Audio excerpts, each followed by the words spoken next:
yang diberikan kepada kelompok kami. Perkenalkan, kami dari kelompok 2 akan mempresentasikan materi kami mengenai metode Sugestipedia. Baiklah, langsung saja. Saya Yeherlina Ohikokumaking akan menjelaskan materi yang pertama mengenai hakikat metode Sugestipedia itu sendiri. Nah, metode Sugestipedia mulai dirintis pada musim panas tahun 1975 di Bulgaria oleh sekelompok peminat bahasa di Institut Penelitian Pembelajaran mengenai Pelajaran Bahasa Asing.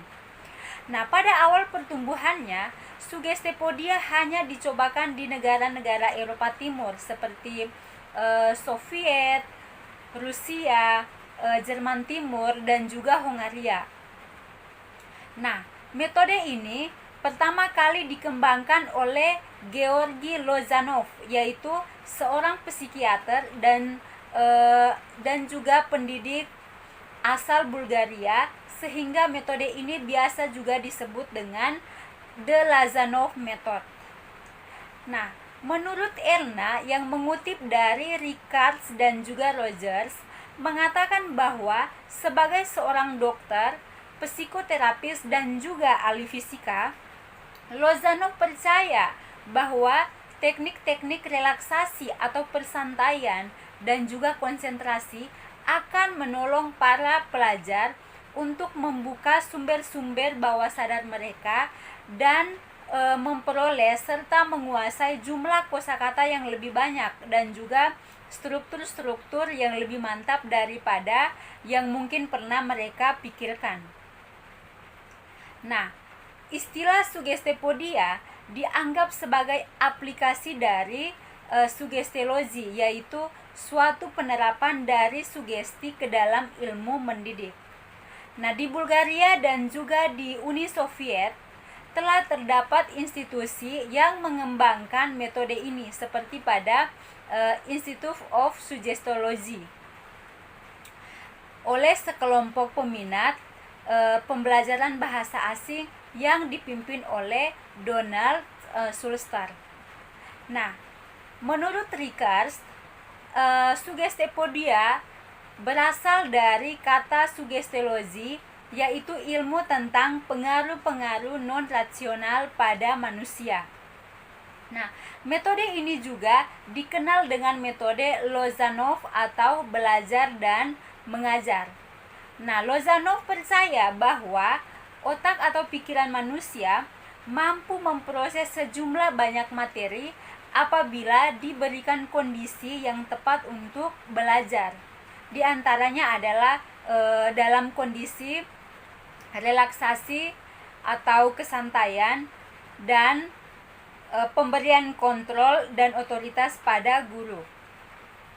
Nah, tugas utama Sugestipedia ini adalah mengusahakan agar kapasitas mental simpanan atau memori manusia yang masih tersembunyi dapat dikerahkan untuk tujuan pembelajaran dengan cara mengorganisir satu sistem yang menyeluruh, seperti isyarat-isyarat sugesti dan juga emosional yang tidak disadari. Nah, metode ini menyarankan agar guru selalu berupaya untuk menghilangkan sugesti negatif atau rasa takut yang dapat menghambat proses belajar mengajar, seperti perasaan tidak mampu, takut membuat kesalahan, dan juga resah akan hal baru yang tidak dikenal. Nah, berdasarkan paparan dari sumber-sumber yang sebelumnya sudah saya jelaskan, maka dapat disimpulkan bahwa metode Sugestipedia itu sendiri merupakan metode pembelajaran yang berfokus pada pemberian sugesti-sugesti positif melalui relaksasi atau kesantaian untuk membuka sumber-sumber bawah sadar peserta didik sehingga mereka dapat melakukan suatu pembelajaran dengan rasa nyaman dan menyenangkan yang diharapkan dapat meningkatkan hasil belajar peserta didik itu sendiri. Nah, baiklah, itulah pemaparan materi saya mengenai metode sugestipodia. Selanjutnya akan dibahas oleh pemateri berikutnya.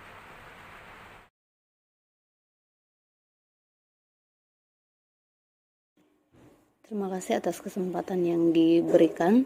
Saya akan melanjutkan materi tentang ciri-ciri dari Sugestopedia.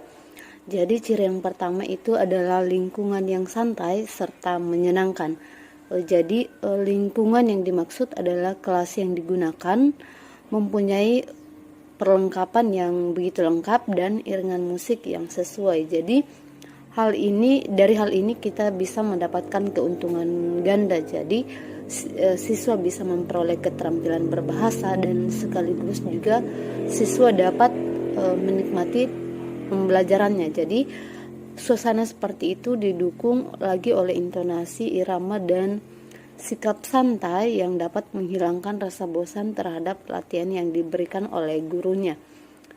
Kemudian ciri yang kedua adalah pembelajaran periferal.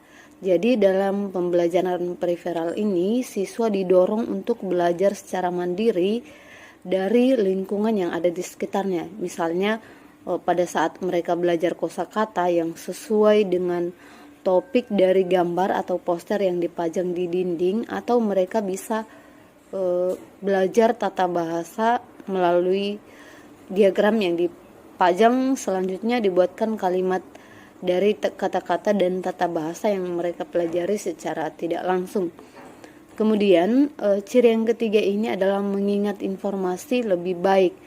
Jadi terciptanya lingkungan yang menyenangkan dan adanya sugesti dari guru, maka siswa akan mempercayai dan menghargai gurunya, sehingga siswa akan dengan mudah menerima dan mengingat informasi yang disampaikan dengan baik. Kemudian ciri yang keempat ini adalah mengaktifkan imajinasi para siswa.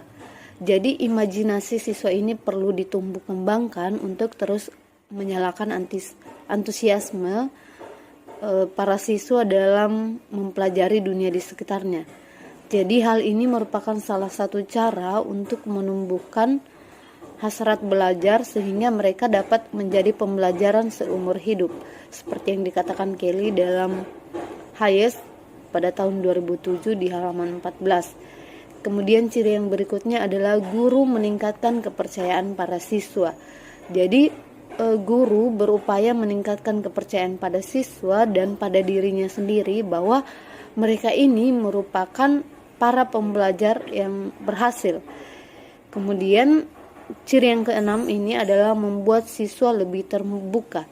Jadi metode Sugestopedia ini mengajak siswa untuk lebih rileks dalam menerima pembelajaran serta melatih keterampilannya.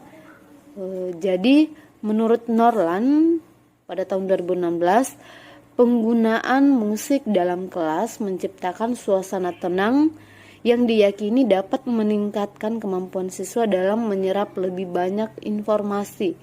Jadi musik ini diyakini memiliki kualitas dalam menyinkronkan aktivitas otak siswa sehingga membuat pikiran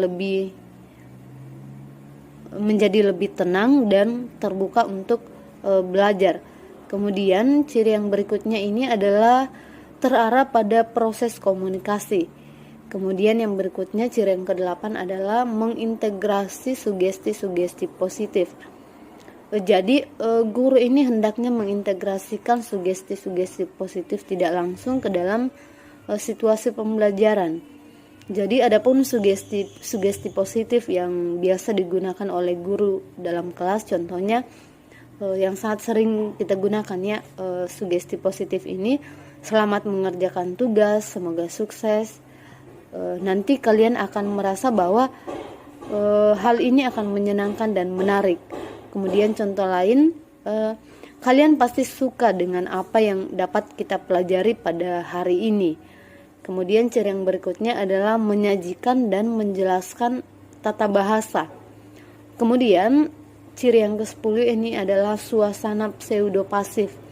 Jadi suasana pseudopasif ini seperti suasana ketika seseorang sedang mendengarkan konser. Jadi sangat ideal untuk menanggulangi kendala psikologis dan memperoleh keuntungan yang memuaskan bagi pengajaran. Kemudian ciri yang terakhir ini adalah penekanannya pada isi, bukan pada bentuknya. Ya, cukup sekian dari saya untuk materi ciri-ciri Sugestopedia. Saya serahkan kepada teman saya berikutnya. Assalamualaikum warahmatullahi wabarakatuh. Saya Rustami Dasari akan melanjutkan pemaparan materi dari teman kelompok kami yang sudah membahas mengenai pengertian dan ciri-ciri Sugestopedia. Baiklah, saya akan melanjutkan membahas mengenai langkah-langkah Sugestopedia. Dalam langkah-langkah ini ada 4 tahap. Yang pertama yaitu presentasi. Presentasi ini merupakan tahap pertama metode Sugestopedia. Dalam tahap ini, guru menyiapkan kelas tidak seperti biasanya. Pada tahap ini, guru mempersiapkan siswa secara rileks dan nyaman, kemudian diberi sugesti positif bahwa belajar itu menyenangkan. Nah, kemudian suasana kelas pun ditata senyaman mungkin agar siswa merasa nyaman untuk belajar. Suasana ruang seperti ini diharapkan akan merubah persepsi siswa bahwa belajar itu berat menjadi belajar itu menyenangkan atau belajar itu nyaman. Pada langkah yang kedua ada sesi konser. Pada sesi konser ini terbagi menjadi 2 bagian. Yang pertama yaitu konser aktif. Dalam tahap ini melibatkan presentasi aktif dari materi yang akan dipelajari. Guru memberikan materi baru, kemudian membacanya keras-keras dan berhenti sejenak untuk menjelaskan materi yang perlu dijelaskan. Kemudian guru membaca materi ini dengan kecepatan normal, kadang-kadang juga bisa diikuti dengan siswa. Nah, pada tahap ini bisa diikuti dengan berbagai macam kegiatan seperti kegiatan berkelompok, bermain peran, atau bermain game. Pada tahap ini diiringi dengan musik klasik. Sugestopedia menggunakan musik klasik karena musik klasik memiliki keselarasan antara warna-warni melodi, ritme, dan emosi yang dapat merangsang tingkat berpikir anak-anak. Kemudian pada bagian kedua yaitu ada konser pasif. Dalam konser pasif ini, siswa dibuat dalam keadaan rileks. Kemudian, siswa meletakkan materi dan melanjutkan dengan menutup mata mereka. Pada tahap ini, siswa diajak bersantai dengan masih mendengarkan beberapa musik klasik sambil guru membacakan materi kembali dengan sangat pelan. Nah, musik yang dipilih di sini musik yang bisa membawa siswa ke dalam kondisi mental yang optimal untuk memperoleh lebih banyak materi yang dipelajari. Pada sesi ini menggunakan musik yang lebih cepat dan lebih hidup untuk merangsang otak secara keseluruhan. Pada langkah yang ketiga ada pengulangan pasif. Nah, pada pengulangan pasif ini, guru memberi kesempatan siswa untuk memahami apa yang telah dipelajari dalam tahap sesi konser tadi. Alunan musik di sini masih diperdengarkan. Nah, anak-anak masih diajak rileks dan sambil mendengarkan musik dengan teks yang dibacakan dengan sangat pelan. Kemudian musik yang dipilih di sini masih yang musik yang bisa membawa siswa untuk memahami materi pembelajaran dengan lebih mudah. Pada tahap ketiga ini, guru memberikan waktu kepada siswa untuk bertanya kembali hal-hal yang belum dimengerti. Nah, pada tahap ini dapat mengingatkan siswa tentang apa saja hal-hal yang penting yang telah dipelajari pada tahap sebelumnya. Kemudian pada tahap terakhir yaitu ada latihan. Nah, latihan ini dapat berupa permainan untuk mengulang dan menggabungkan apa yang telah dipelajari. Contoh permainannya seperti puzzle yang dapat membantu siswa untuk mereview dan menguatkan kembali apa yang telah dipelajari. Nah, dalam metode Sugestopedia ini ada 3 komponen persiapan di dalam kelas agar tercipta suasana yang menggembirakan dan proses belajar mengajar menjadi lebih efektif. Yang pertama yaitu sugesti positif, yang telah dijelaskan tadi bahwa dalam metode ini guru akan memberikan sugesti positif kepada siswa bahwa belajar itu menyenangkan dengan berbagai cara-cara yang telah dilakukan oleh guru dalam metode ini. Kemudian yang kedua ada lingkungan fisik yang positif, yaitu lingkungan kelas ditata senyaman mungkin agar siswa merasa rileks dan nyaman saat belajar. Kemudian yang ketiga yaitu musik. Nah, sebenarnya musik ini tidak harus selalu ada agar pembelajaran dapat berlangsung, namun musik dapat meningkatkan pembelajaran dengan berbagai cara. Nah, musik ini dapat mempengaruhi perasaan dan perasaan mempengaruhi pembelajaran. Musik yang dapat dimanfaatkan dalam metode ini yaitu musik klasik, karena musik klasik merupakan musik yang pelan yang dapat merangsang kerja otak siswa agar lebih rileks dalam belajar. Nah, baiklah, itulah tadi penjelasan materi mengenai langkah-langkah Sugestopedia. Untuk materi selanjutnya akan dibahas oleh pemateri dari kelompok kami selanjutnya. Terima kasih. Assalamualaikum warahmatullahi wabarakatuh. Terima kasih atas kesempatan yang diberikan kepada saya. Baik, saya akan melanjutkan materi yang keempat, yaitu tentang kelebihan metode Sugestopedia. Jadi kelebihan di sini ada 4. Yang pertama, memberikan ketenangan dan kesantaian. Kedua, menyenangkan dan menggembirakan. Yang ketiga, mempercepat proses pembelajaran. Dan yang keempat, memberikan penekanan pada perkembangan kecakapan bahasa. Jadi, kesimpulan dari kelebihan metode Sugestopedia yaitu metode ini dapat menumbuhkan kesenangan dalam diri siswa dengan gaya non-evaluatif dan dengan materi ajar yang menarik, termasuk penggunaan musik klasikal. Musik yang diputar dalam metode Sugestopedia ini dapat menyeimbangkan bahan otak kanan dan kiri serta memberikan rasa nyaman dalam pembelajaran ini berlangsung. Itulah kelebihan metode Sugestopedia, dan materi kekurangan Sugestopedia akan dijelaskan oleh pemateri berikutnya. Terima kasih. Baik, pada video kali ini saya akan membahas tentang kelemahan dari Sugestopedia. Nah, di video sebelumnya oleh Kak Marlina itu sudah dijelaskan tentang kelebihan Sugestopedia, dan pada video kali ini saya akan membahas tentang kelemahan-kelemahan dari Sugestopedia. Yang pertama, hanya dapat digunakan kepada kelompok kecil. Oke, coba bayangkan metode Sugestopedia diterapkan dalam suasana kelas yang sangat ramai, di mana jumlah murid itu melebihi kapasitas kelas. Itu akan sangat merepotkan guru maupun siswa. Bayangkan ramai, kondisi yang sangat ramai, yang tidak stabil, yang tidak bisa fokus. Nah, Sugestopedia ini itu hanya cocok untuk kelompok kecil, yang dimana suasana tenang dan artistik, kita bisa melaksanakan kelas dengan rileks apabila jumlah siswanya itu sedikit. Yang kedua, menjengkelkan dan menggelisahkan bagi orang-orang yang tidak menyukai Haydn dan musik klasik. Nah, tidak semua orang itu menyukai aktivitas seni, baik dari musik klasiknya, intinya seni. Mereka dipaksa untuk ikut aktif di dalam kelas Sugestopedia ini, misalnya dalam mereview kelas, mereview mata pelajaran sebelumnya. Mereka itu tidak menyukai suasana yang seperti ini. Nah, mereka akan kesusahan. Yang ketiga, biaya terlalu mahal. Oke, kenapa Sugestopedia ini terlalu mahal?